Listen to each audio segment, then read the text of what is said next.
간단하지 않은 것이 무엇인가? 간단한 일을 모두 잘 해내는 것이 바로 간단하지 않은 것이다. 평범하지 않은 것이 무엇인가? 평범한 일을 모두 잘 해내는 것이 바로 평범하지 않은 것이다. 중국 기업인 장 루이민의 말입니다. 이 일 때문에 자주 찾게 되는 중국 음식점이 있습니다. 늘 짜장면 아니면 잡채밥을 먹는데 갈 때마다 맛이 다릅니다. 심하게 짠 날이 있는가 하면 입맛에 딱 맞는 날도 있습니다. 오늘은 요리사가 바뀌었나 하고 궁금할 정도입니다. 간단한 식사를 시켜도 군만두를 서비스로 주는 집이라 자주 찾고는 있지만 요리 솜씨는 영 아닙니다. 늘 같은 짜장면을 제공하는 것, 늘 같은 에스프레소를 내려주는 것, 늘 같은 생맥주를 따라주는 것, 요식업의 기본입니다. 평범한 메뉴라도 늘이란 한 글자가 들어가면 더 이상 평범하지 않습니다. 간단한 일을 늘 잘하는 일은 절대로 간단하지 않기 때문입니다. 비범한 사람이 되고 싶다면 우선 평범한 일을 늘 잘해내는 데서 시작해야 합니다. 예습과 복습을, 선생님이 내주는 과제를, 조원들과 함께하는 프로젝트를, 여러분이 일상에서 하는 모든 공부를 늘 잘 해내십시오. 잘했다가 엉망이었다가 초과 달성과 목표 미달을 반복하는 편차가 큰 사람은 비범해지기 어렵습니다. 여론조사의 신뢰도는 오차 범위에 반비례한다는 사실을 기억할 필요가 있습니다. 365 공비타민 평범한 일을 늘 잘해내라 의 한 대목으로 시작합니다.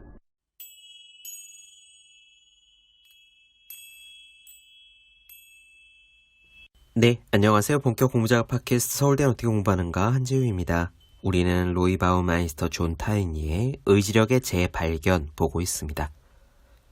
지난 시간에는 의지력을 발휘해서 다이어트를 한다는 게 얼마나 힘든지를 말씀드렸습니다. 다소 우울한 이야기이기도 했지만 작은 희망도 있었죠. 다이어트에 자꾸 실패하더라도 그것은 굉장히 평범한 일이며 절대 다이어트의 실패가 곧장 우리를 의지력이 없는 구제불능 멍청이로 만드는 것이 아니라는 사실이었습니다. 다이어트에 실패하는 분들이 덜 괴로울 수 있는 이야기였어요. 오늘 이어서 그럼에도 불구하고 어떻게 하면 다이어트에 도움이 될 수 있는지 몇 가지 팁을 말씀드리겠습니다. 저자들은 심리학 연구 결과를 총동원해서 그래도 다이어트를 위해 의지력을 사용하는 과학적인 비법을 이야기해요. 그 중에 한 가지는 지난 시간에 말씀드렸습니다. 기억나십니까? 목표를 현실적으로 세워라 였지요. 왜 그럴까요? 이 책을 관통하는 메시지지만 의지력이란 포도당과 관련이 있습니다. 목표를 과대하게 세우면 우리는 엄청난 의지력을 발휘해야 한다는 부담감이 들어요. 그런 부담감은 우리 내부의 포도당을 마구 갉아먹습니다. 그래서 포도당이 고갈되고 의지력이 사라지면 우리는 음식을 참지 못하고 먹어버리죠. 결국 다이어트는 실패합니다. 우리 마음이 부담감을 전혀 느끼지 않도록 아주 작고 현실적인 목표를 세워야 그런 목표가 우리의 의지력을 고갈시키지 않습니다. 오늘은 3가지 비결을 덧붙입니다. 첫째, 몸이 주는 내적인 신호에 깨어 있어라. 둘째, 선제적으로 예방 조치를 해라. 셋째, 자신을 모니터링 해라 입니다. 여기서 첫 번째 비결은 사실상 마음 챙김, 명상과 똑같습니다. 예전에 티벳의 스님 책을 읽는데 그런 이야기가 나왔어요. 과식을 하는 것은 사실 고통스러운 일이다. 많이 먹으면 먹는 순간 배가 불편하고 몸이 무거워져요. 자신에게 아주 엄밀하게 깨어있으면 과식이 조금도 즐겁지 않다고 스님은 이야기했거든요. 그렇습니다. 우리가 폭식하고 폭음을 할 때는 저도 경험해봐서 알지만 속된 표현을 좀 빌리자면요. 정신줄을 살짝 놓는 경우가 많아요. 음식물을 주의 깊게 먹으면 절대로 폭식이 안 됩니다. 그냥 정신없이 우걱우걱 막 먹다 보면 어느새 배가 가득 불러 있고요. 몸은 이미 불편해져 있지요. 명상에 대해 관심이 없는 심리학자들이 실험을 통해 깨달은 비결이 내적인 신호에 섬세하게 깨어 있으라는 조언이었다니 정말 신기했습니다. 오늘 이야기 직접 들어보시죠. 그럼 시작하겠습니다.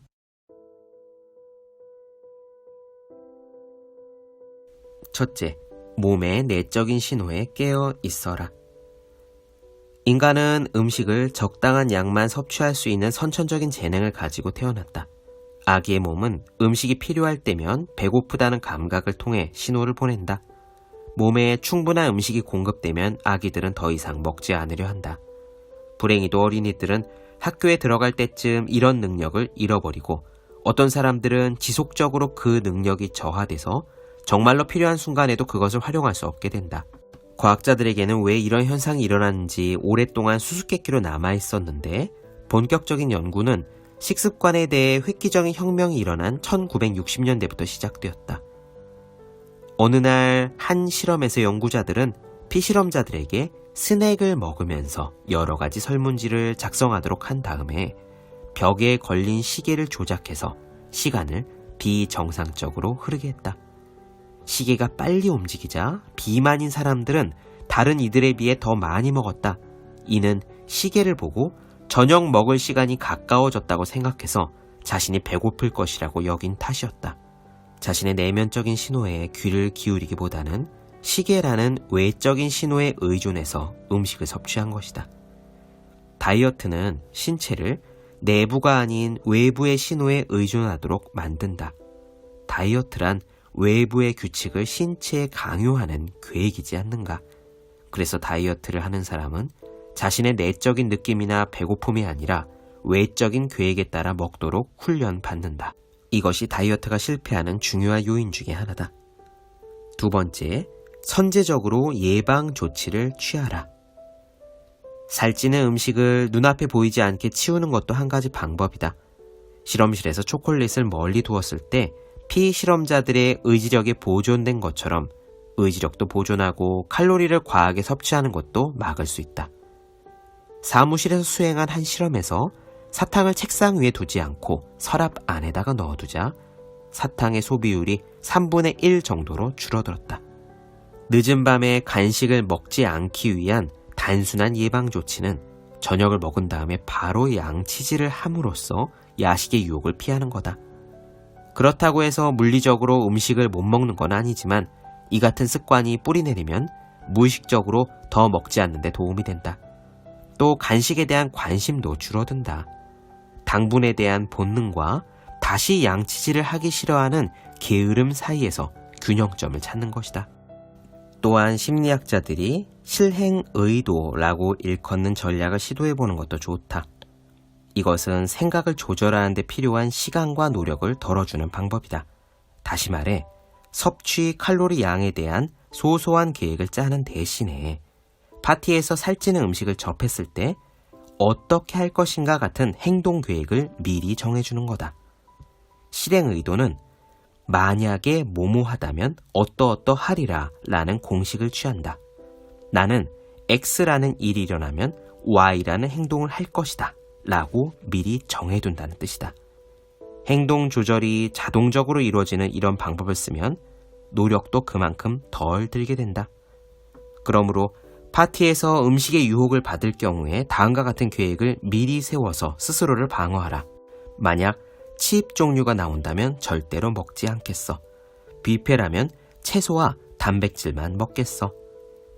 이는 간단하지만 자기 절제를 되찾기 위한 놀랍고도 효과적인 방법이다. 자동적으로 칩 종류를 무시함으로써 의지력이 약해졌을 때에도 큰 노력 없이 목표를 이룰 수가 있다.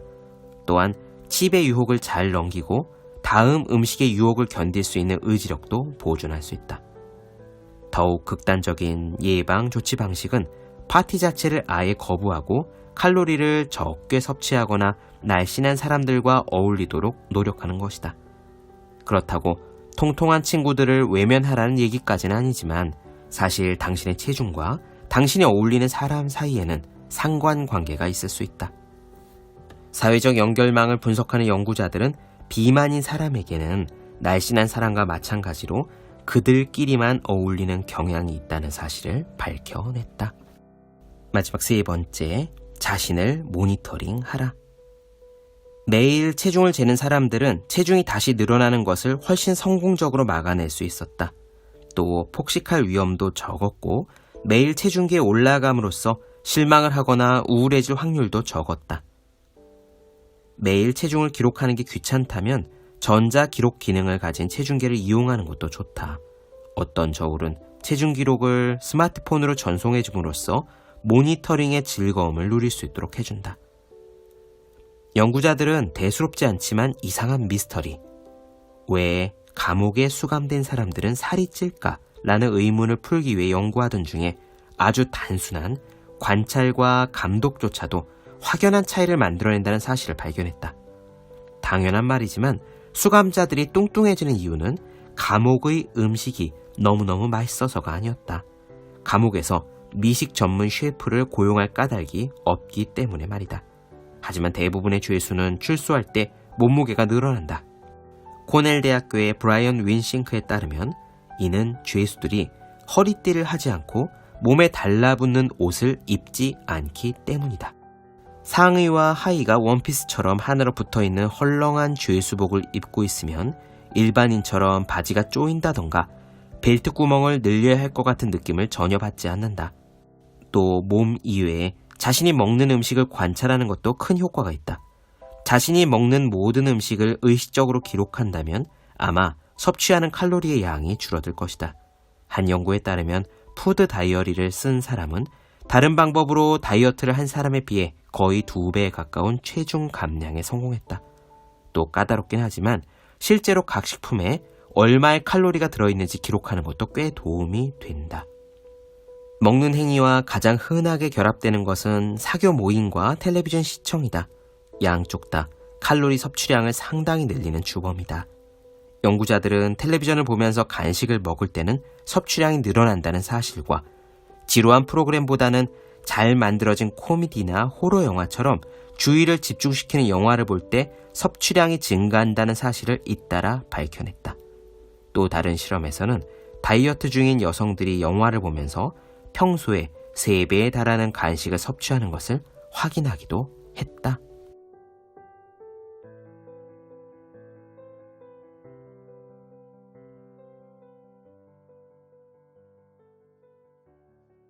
네, 본격 공부작업 팟캐스트 서울대는 어떻게 공부하는가? 로이 바우마스터 존 타이니의 의지력의 재발견 살펴보았습니다.